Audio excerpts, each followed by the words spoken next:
राधे राधे दोस्तों, आपका हमारे YouTube चैनल दिव्य भक्ति ज्ञान वेग में हार्दिक स्वागत है। ओम नमो भगवते वासुदेवाय। आप सभी का दिन शुभ और मंगलमय हो। आज मैं आपको ज्येष्ठ महात्म्य के 22वें अध्याय की कथा सुनाने जा रही हूँ।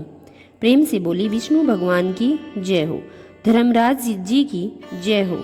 स्कंद जी कहने लगे कि हे ऋषियों, इस ज्येष्ठ मास की त्रयोदशी से लेकर पूर्णिमा व्रत तक 3 दिन तक का यह सावित्री व्रत कहा गया है।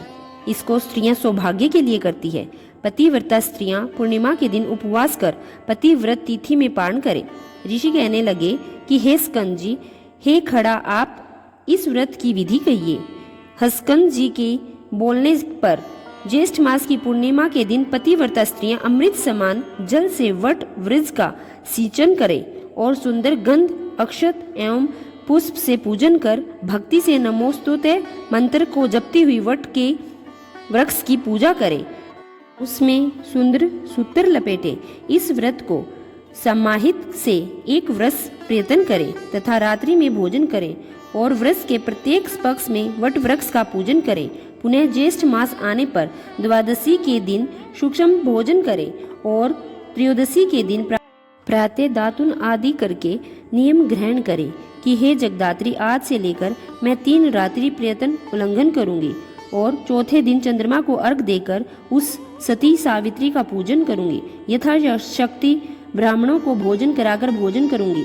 हे सुबह मेरी व्रत को पूर्ण करें, किसी प्रकार विघ्न उत्पन्न ना हो। इसके पश्चात स्पत धन्य से पूरित वंश पात्र को कलश पर स्थापित करें और उसे वंश पात्र पर वस्त्र सहित प्रतिमा रखें।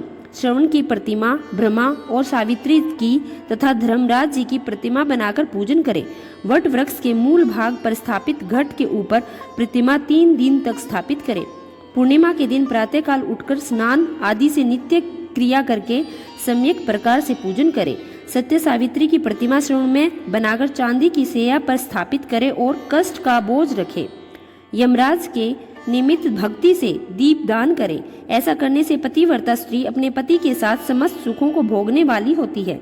स्त्री हो, विधवा हो, अपुत्री हो, कुमारी हो, पति हो या सुपुत्री हो, सभी को इस व्रत को करना चाहिए। अर्ध का मंत्र है ओमकार पूर्वके।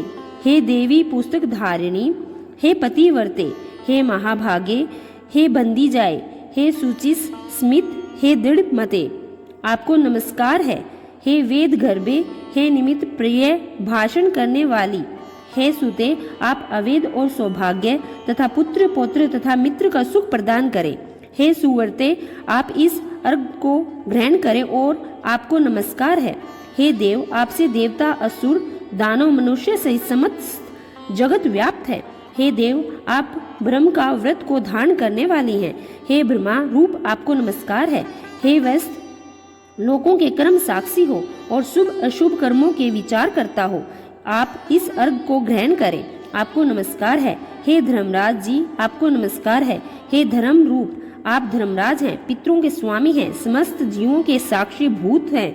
आप इस अर्घ को ग्रहण करें और मुझे पति सुख को प्रदान करें।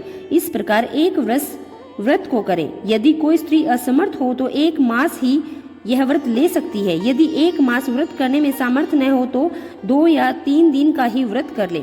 पवित्र आत्मा 1 मास तक उपवास व्रत करे।